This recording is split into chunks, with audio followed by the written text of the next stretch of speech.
Bonsoir, madame, messieurs. Merci pour la fidélité Nabino.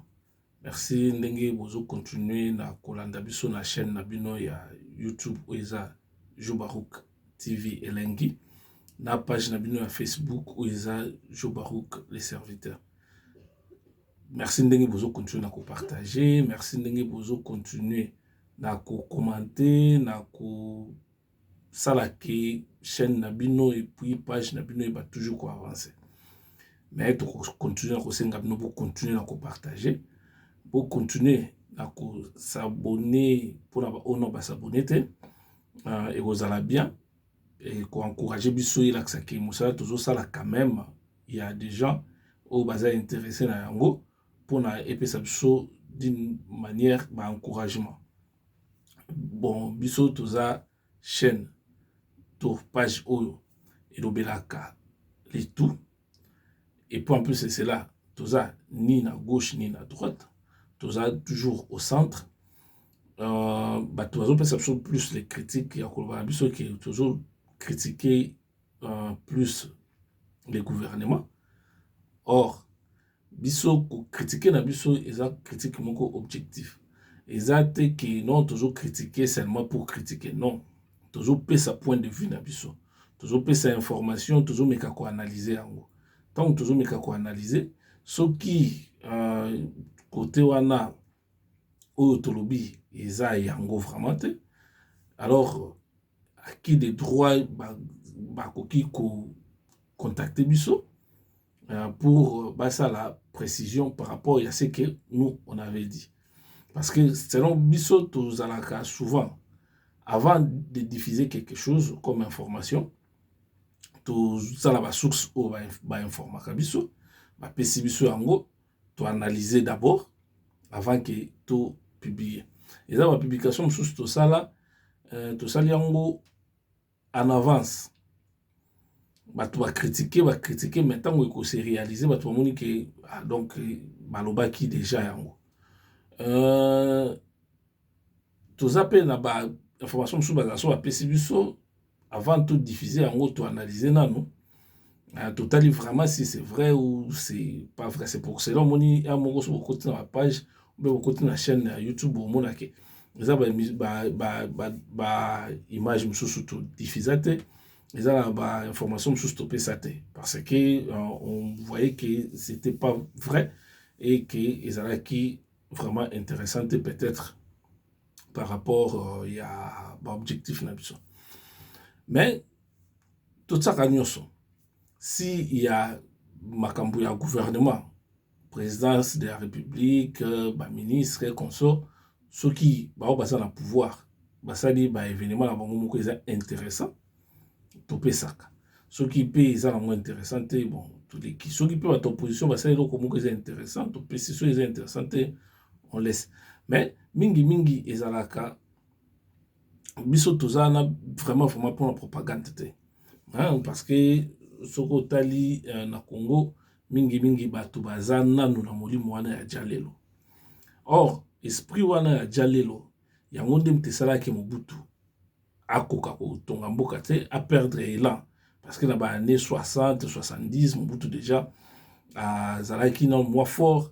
Tant que année 70 donc fin année 70 to kota année 80 comme dia ko perdre et là parce que muri modia jalelo déjà kotaki jusqu'à ce que et machite na c'est la même chose il y a qui il y a pas il y a famille wa Kabila donc tant Kabila kotaka la pouvoir Kabila Joseph tant kotaka la pouvoir qui n'a espoir vraiment que non, il allait faire quelque chose parce qu'il avait bien commencé aussi. Voilà, il avait bien commencé à unir non mboka na la concession, il y a dans les autres qui na rébellion pour na basangala pour ça là au basala qui 1+4. Bien que c'était pas vraiment des batouandé cause parce que on avait dribblé les vieux Etienne Tshisekedi au batunyo sur qui n'a espoir parce que ba qui ceux qui battent yep azana katwana au bon mikarosala et arosa toujours na kweba côté Melango parce que lui c'était un vrai patriote et il savait ce qu'il voulait donc yangwana nde loko bango basalaki ke po ba ke soki batie kaka vous a compliqué et ça même le gens au bazal lelo na pouvoir actuel ba saliaki na Kabila pour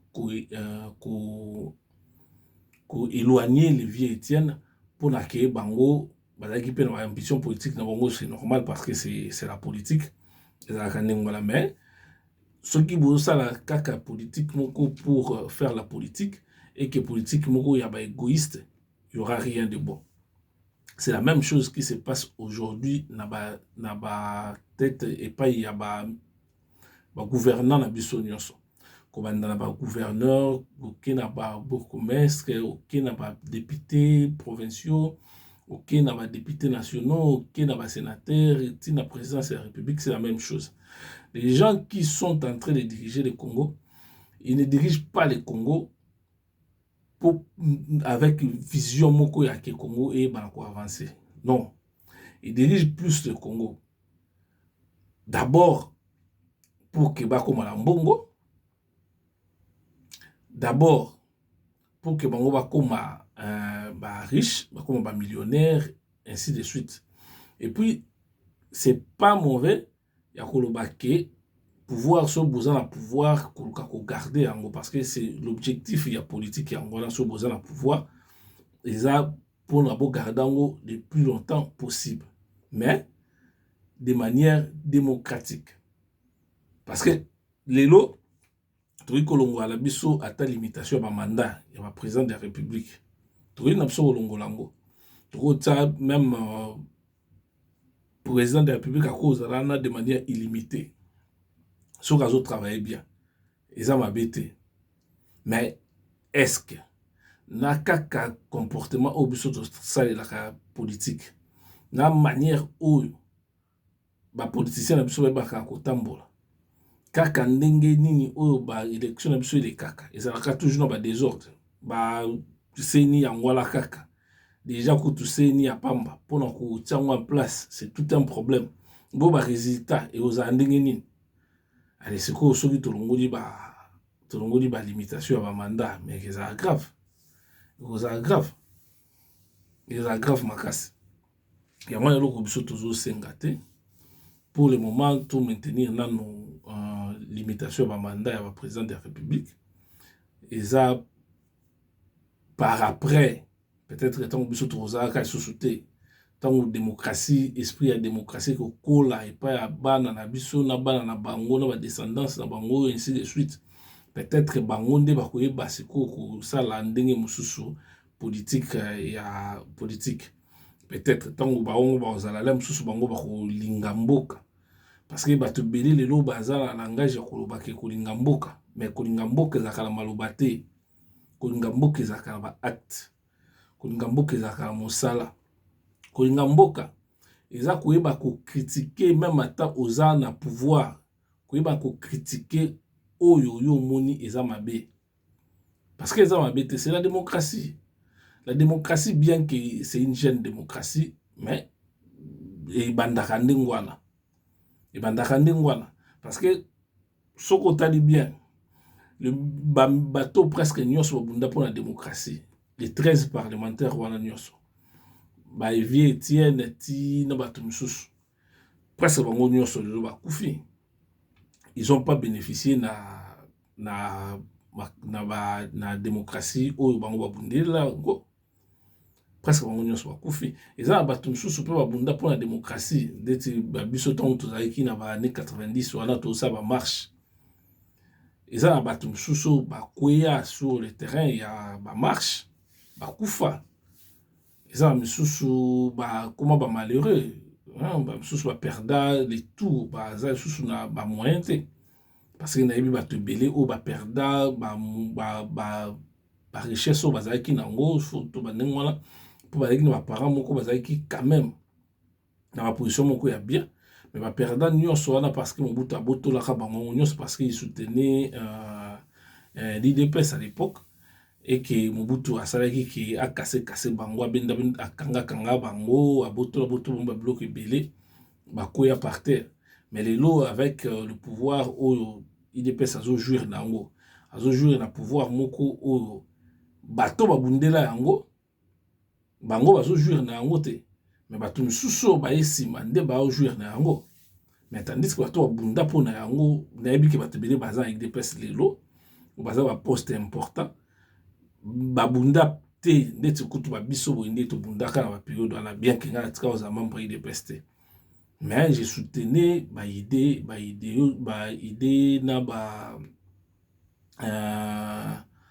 na pensée à le vieux Étienne Tshisekedi.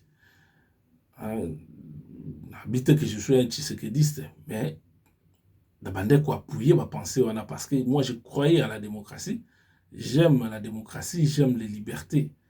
Ngala mutu te ke o zongaka oui mangaka ndengwa non. C'est pour cela banda ti lelo la tikala ozala membre ya parti politique mon côté. Pourquoi? Parce que non parce que je ne croyais pas au parti politique, mais parce que je me sentais pas encore prêt ya koyeba ko s'engager na parti politique moko quelconque. Parce que ce côté du parti politique à Congolais, ils ont na buzo ba moi mingi. Le parti politique à Congolais, ba ibi ba ligne na bangote.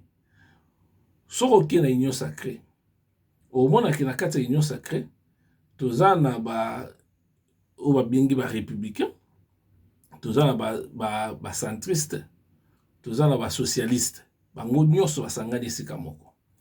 Non pour que ba ko faire avancer mboka, mais pour leur intérêt égoïste. Sokotali PPRD, toujours ango, bango ba gérer mboka pendant plus de 20 ans. Bazaki parti moko et à parti à gauche. Mais un parti de gauche qui n'a rien fait pour le pays. Donc, ils se disent que c'est un parti du peuple, mais en réalité, ce n'était pas un parti du peuple. Parce que bateau bazaki plus souvent c'était des commerçants, des affairistes, miyibi, sanguinaires, ils étaient prêts à tuer pour garder pouvoir et pour garder place bazaki nango. Et c'est ce qu'ils ont fait.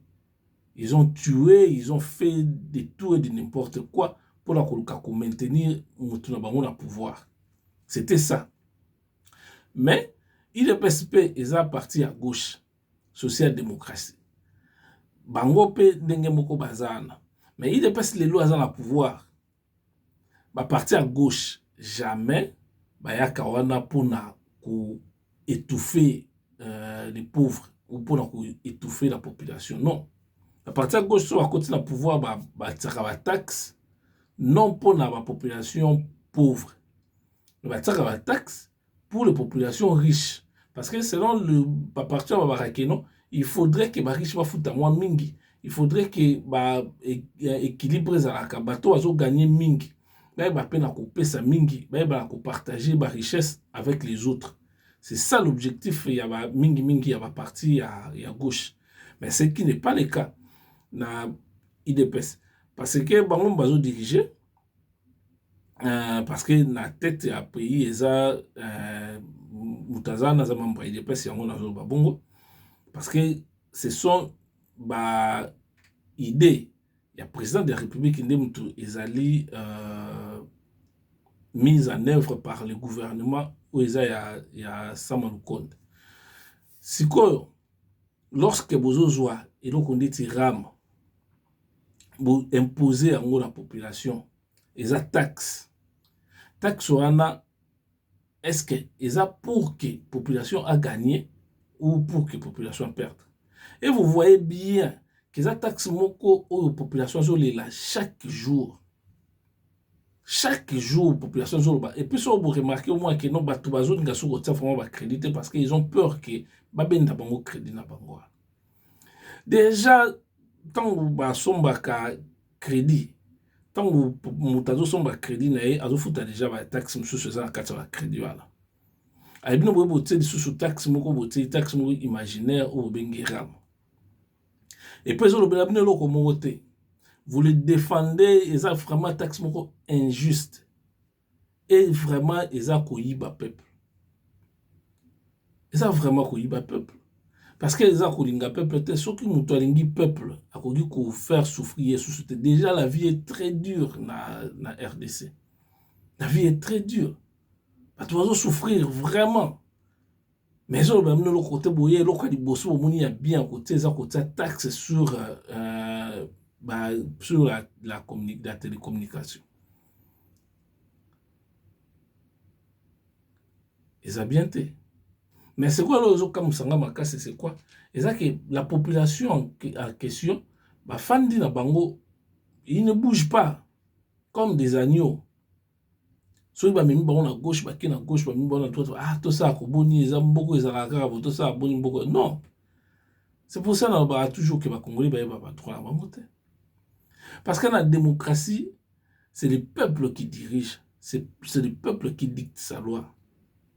Parce que lorsque vote, il y a cause à la présidente, il y a un suffrage universel, c'est-à-dire que vote à la présidente directement dans la population.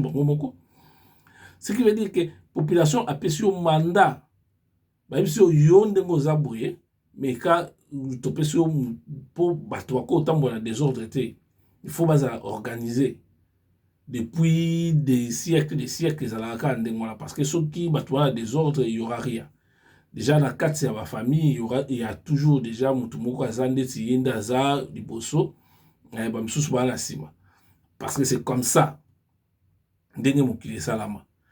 Alors, lorsque Maponi Yo est tant que président de la République, il va accompagner les autres. Oza wana pour servir. Oza wana pas pour nous la bateau pour nous pour okoma la place wana. Oza wana pour ko aider bango, ba ko avancer parce que babi que bon, oh wana azalaki wana azalaki malamu te to longolié, to zui yo siko pour yo poser le paquet au koka bossa va to pesi confiance yo salabo. Mais est-ce que tant la population a pesi confiance yo salabo?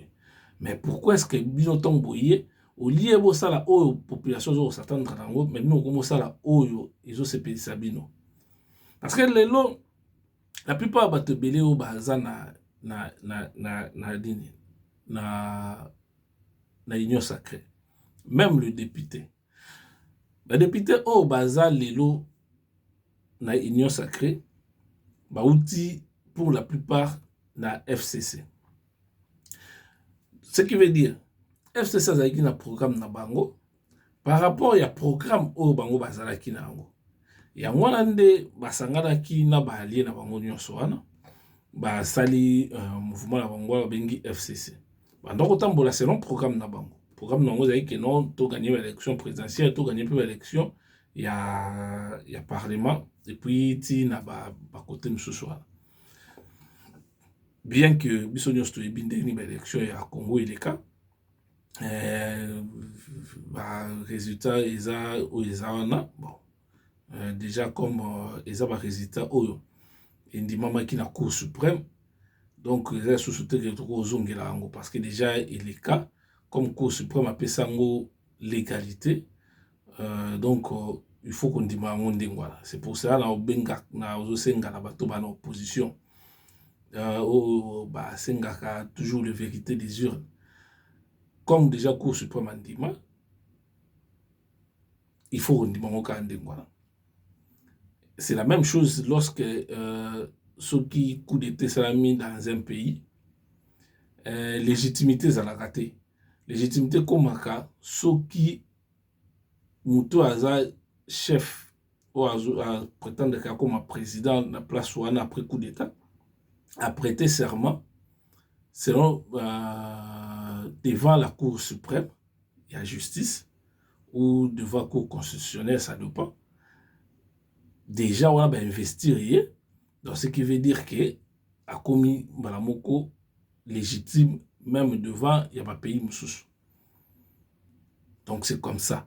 Alors, bateau bazo senga la vérité des urnes, c'est bien, mais c'est mieux, il y a que ça la politique qui a chaise vide. Politique, il y a chaise vide ici, Mbakate. Les vieux Etienne Tshisekedi l'avaient compris, mais ils ont dit moi, Moussika.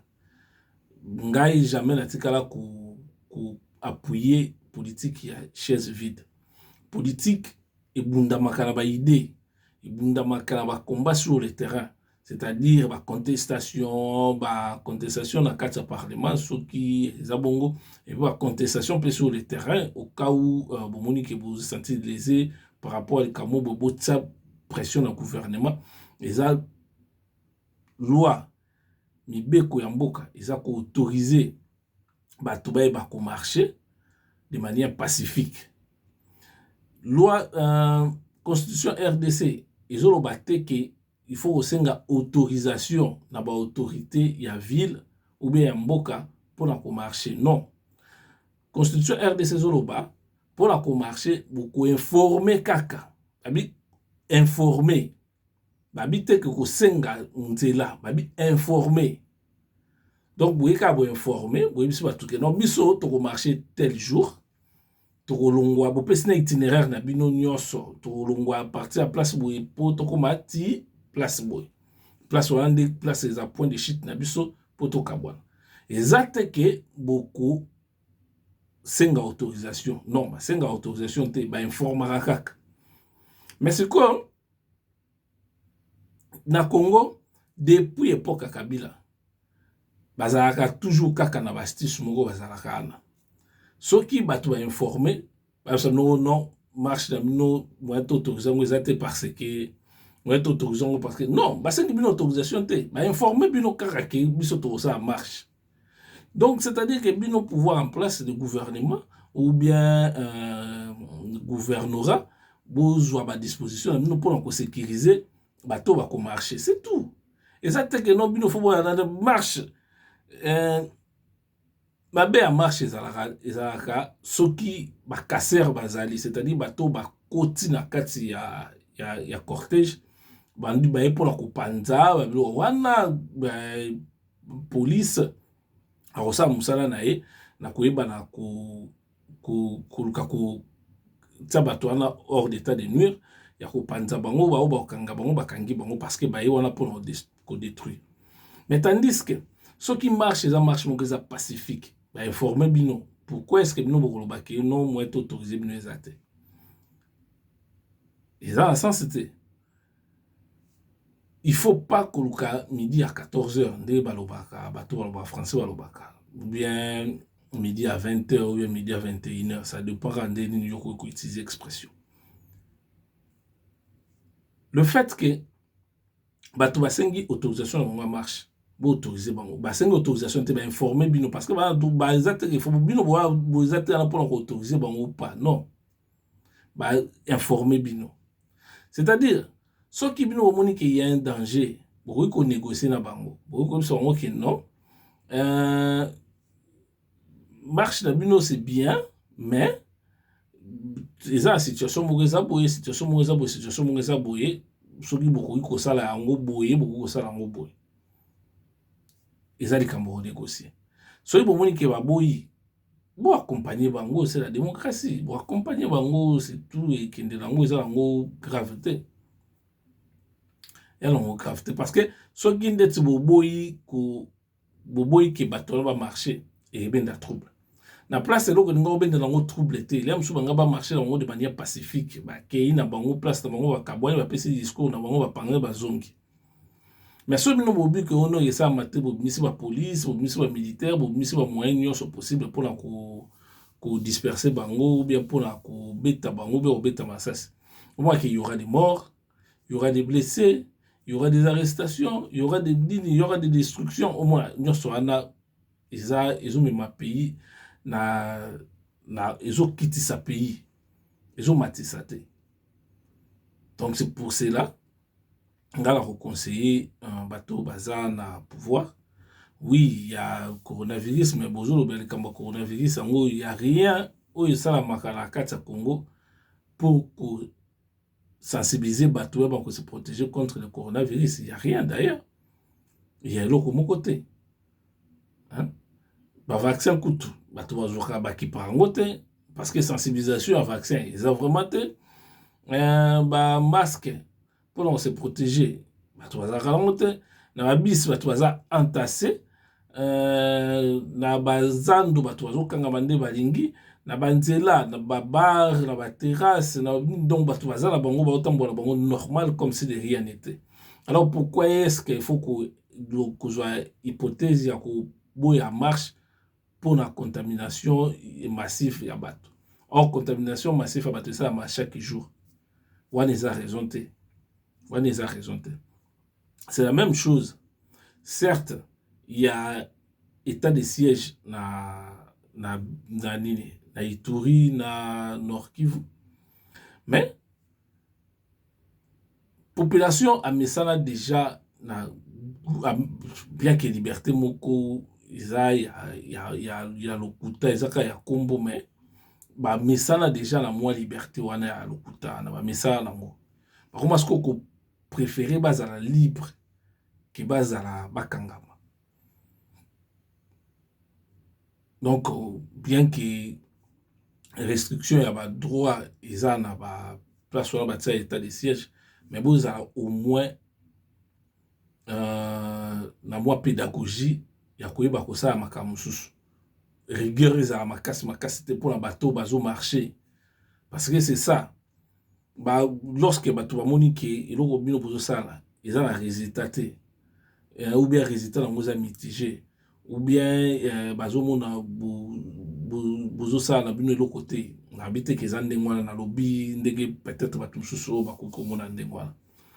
Alors ce qu'il faut pas marcher l'autre on va marcher va protester contre l'eau va protester or tant ba bazo marcher ils ont poussé nous peut ba otala côté nini obiso to faillir hein, pour que tu ba kobongisa parce que c'est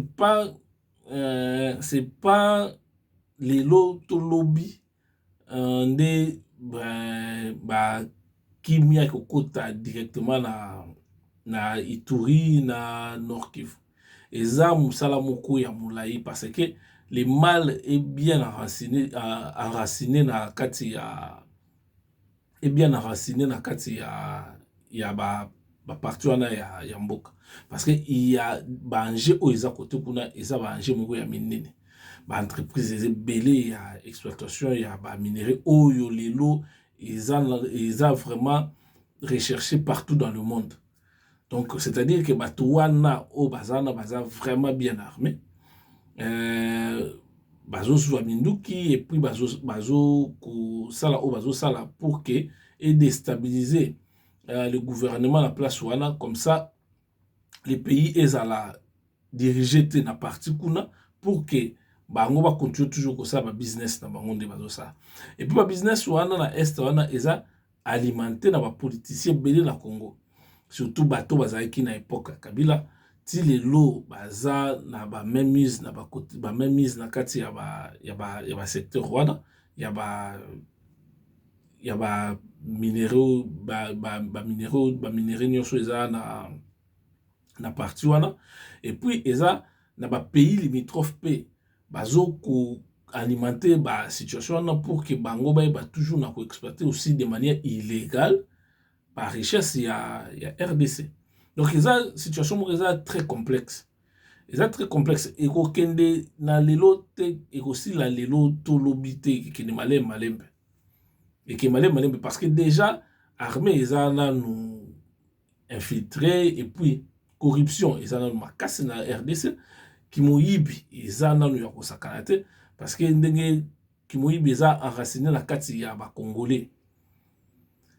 Tant tozokola et puis tilelo ezaki na langage mokando ba Mobutu aloba yiba moke kasi na mayele omona donc koyiba et pas bateau ezaki normal tilelo eza normal parce que na bateau bele bazozala ki afandi zo ye moko chef ye mo azo yiba bonga na yiba te pour ni c'est comme ça parce que na muto ayibika ki no chef aza moyibi ce que ton muto azo penser que chef aza moyibi c'est que déjà on a kiza mabe yangwana. C'est pour ça que tant que période il y a levier Étienne Tshisekedi mutunyo so yaki na confiance parce qu'il savait que c'était un monsieur intègre. Bien qu'azaki parfait pour azamutu. Mais c'était un monsieur où azaki soka alobi non. Bien qu'azaki trop radical il y a des fois Mais c'était un monsieur au Batunios pendant respecté. Nazoye la période où il y a élection, il y a 2011, où il y a PK Mtaganyaki, mais Kabila, il y a des résultats.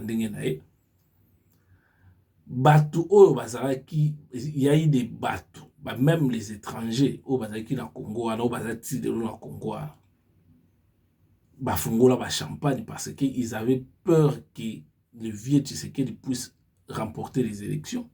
Lorsque bamoni que Kabila a remporté l'élection, bafungola ba champagne, ba étranger, bafungola ba champagne, donc ba sepela na ndenga osakana te.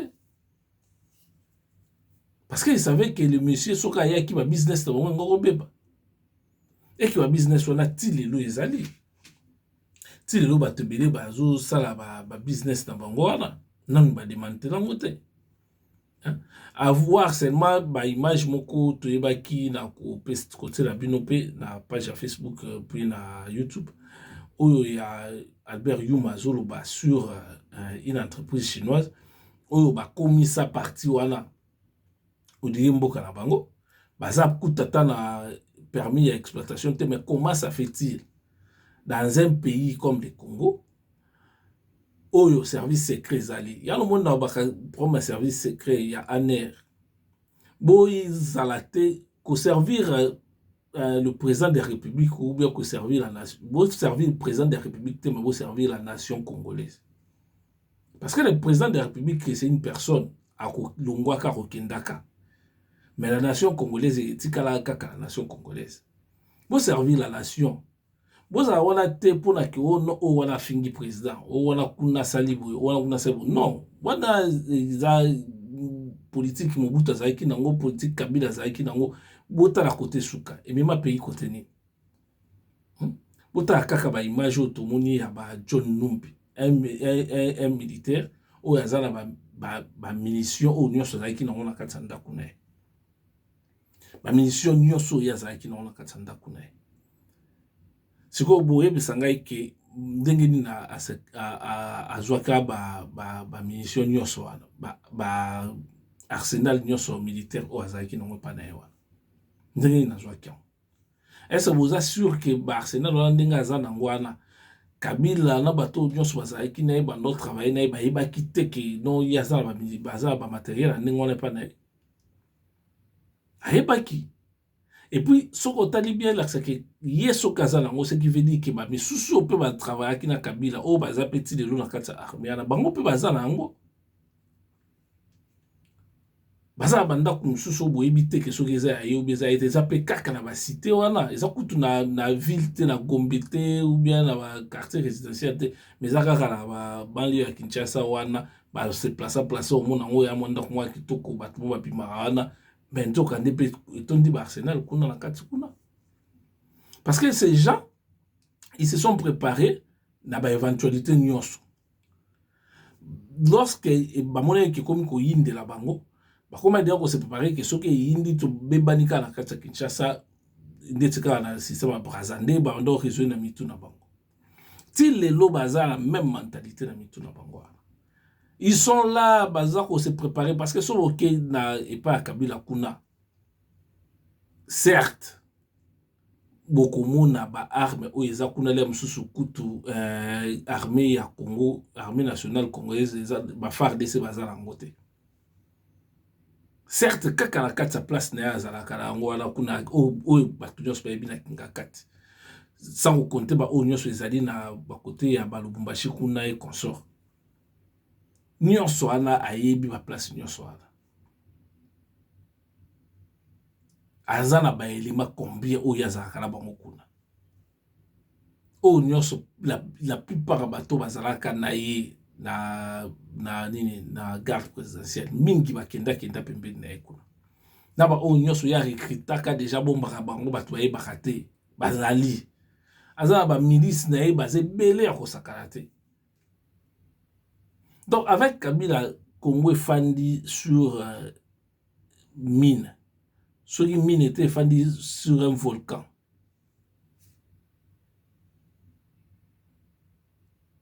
Donc, à tout moment,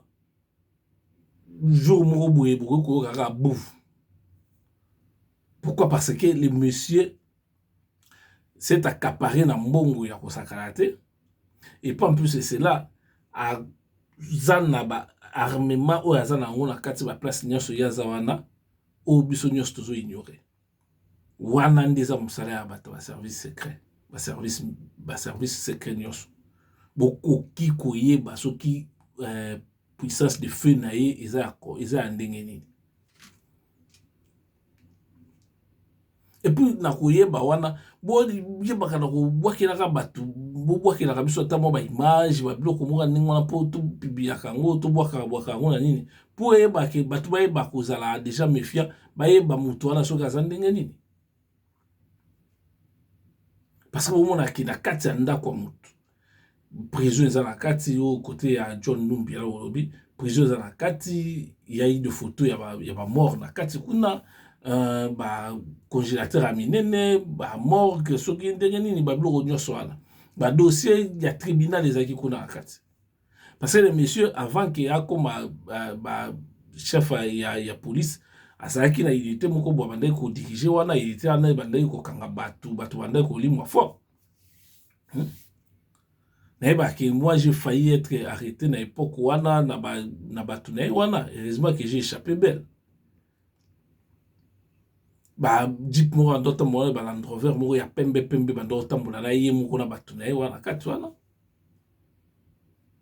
Déjà bato balati ba pantalon na msoati pantalon militaire na likolo ati tenir police. Monsieur palati kaka elamba ya likolo polo moko ya police na pantalon ati treillis ya militaire. Bazota mona ba arme de guerre.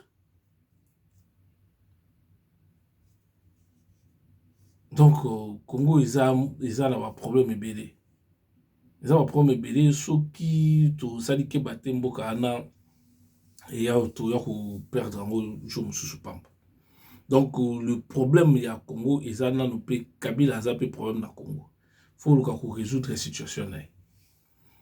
Donc dès que lobi bo continuer na ko s'abonner na page na bino bo continuer en perception confiance. Biso trop décevoir binote ba analyse na biso continue toujours cause andenge za boy. Merci, à la prochaine.